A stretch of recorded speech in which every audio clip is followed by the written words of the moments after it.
I had $1 for every single time I saw these job hunting mistakes, I could buy myself a new UB key every week. And maybe even have one for each and every single finger.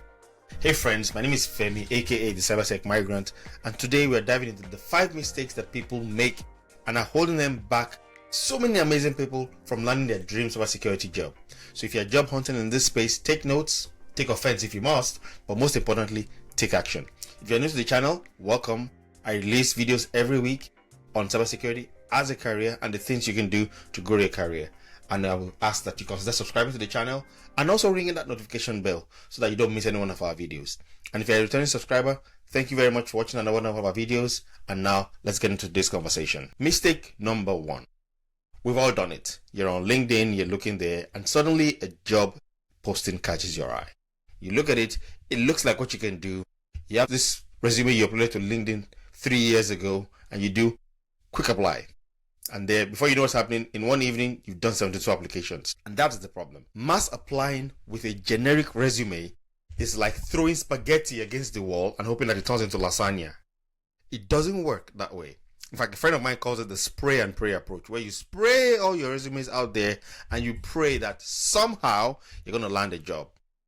That doesn't work. This is 2025, people. We shouldn't be doing that. You should be a bit more targeted and a bit more tailored in the way you do your job application and job hunting and tailoring your resume. So what's the fix for that? Tailor your resume. Match the keywords on the post. Prove that the job actually, you speak to the job posting. You speak to the job description. Speak the language of the job. If it says threat modeling, for example, you better make sure that your resume shows that you're a threat modeling whisperer. Otherwise, you are not going to actually land it. It's not going to cut it for them. And what I always say to my mentees, who I always mentor, because I mentor a lot of people in the industry, I say, have yourself what we call a master resume. That resume contains every single thing you've ever done at every single job. And then every time you need to apply for a resume, go into that master resume, pick out what's most important, remove everything that's not important, tweak the headline, tweak the summary, tweak the bullets, and boom, you have a customized resume for that specific job description you're applying for. Always tailor your description for every single job. Otherwise, you're just going to be doing what they call the spray and pray approach, and it does not work. Mistake number 2 people make is looking for a job is a full-time job. So, which means that you've got to improve and maximize your possibilities so that you can get good returns on your job hunt. So if your job hunt is 100% online, for example, and 0 real people, you're doing it the hard way, and you're probably going to land 0 real jobs.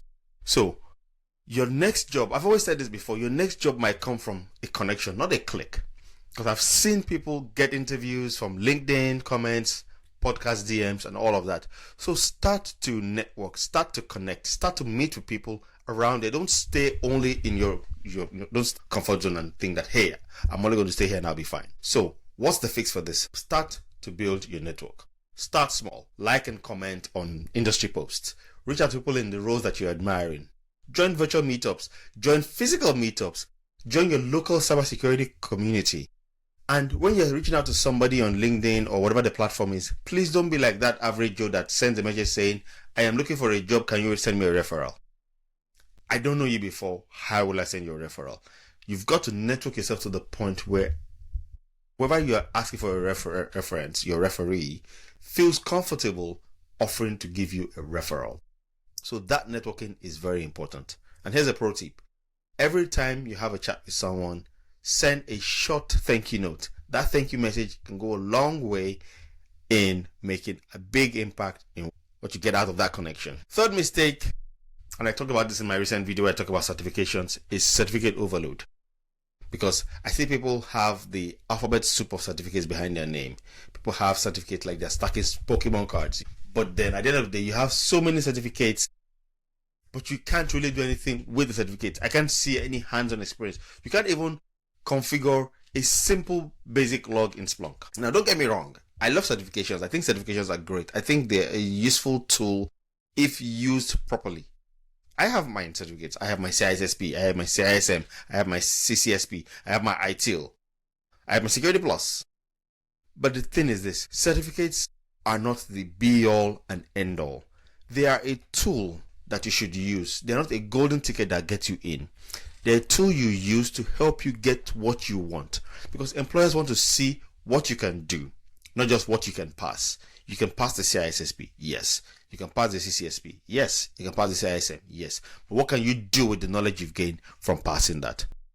So what's the fix? Don't just take certifications. Make sure you're pairing that study for the certification exam with hands-on labs.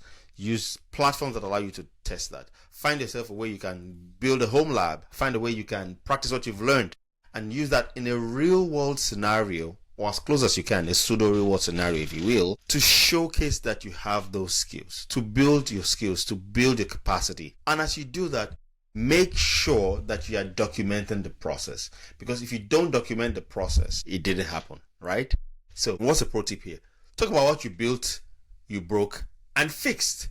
Because it's so important, and I think employers find it a lot more relevant when they see that you made something, then you broke it, or something was broken and you fixed it, or you made something and you learned from that, and you're able to take from that learning experience.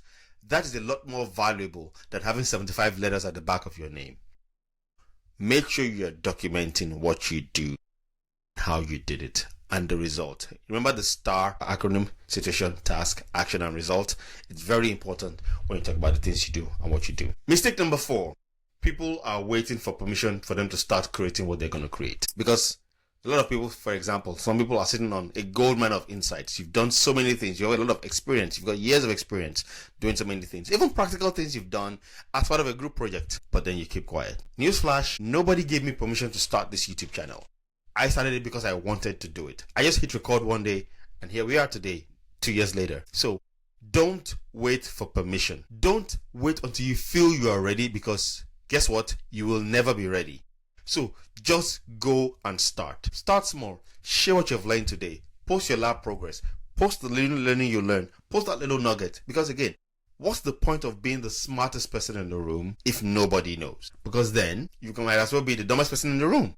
So you've got to show what you can do. You know how we're in elementary school, we're asked to do things like show and tell, where we would show what we've done and tell a story about what we did and how it impacted us. That's the same thing you need to do. Don't wait for anyone to give you permission to start your own show and tell.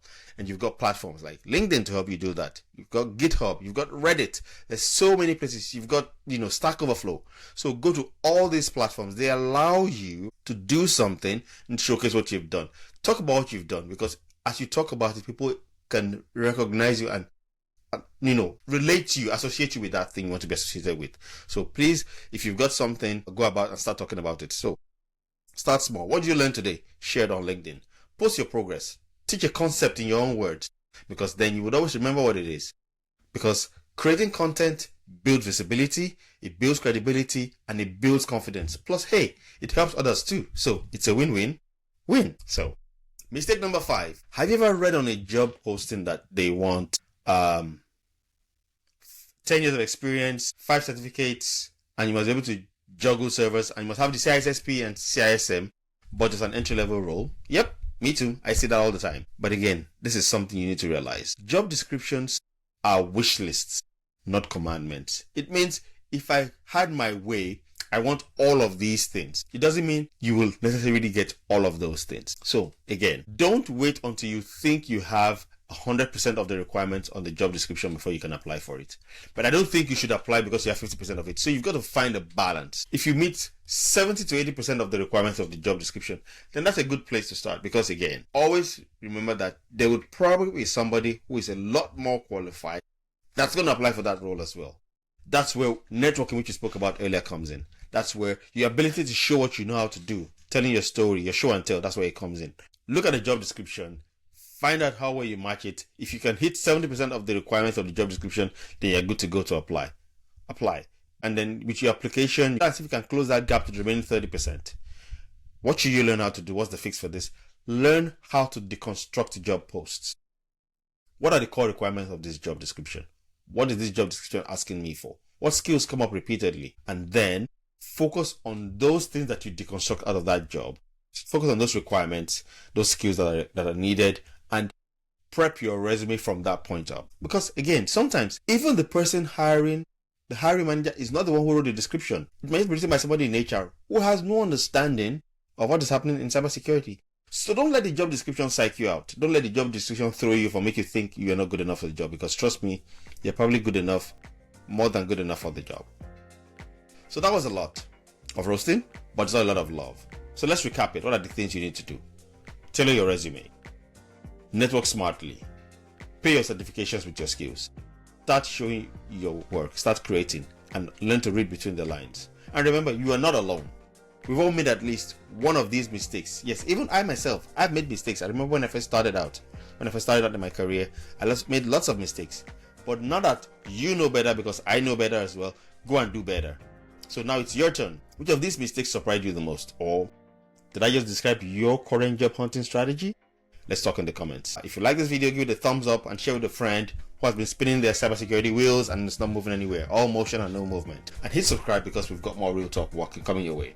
If you're wondering what next to watch, check out this video where I talk about the things that I did to my resume to stand out and help me land a job in cybersecurity. You can check out this video where I talk about the different skills that are required for a role in cybersecurity.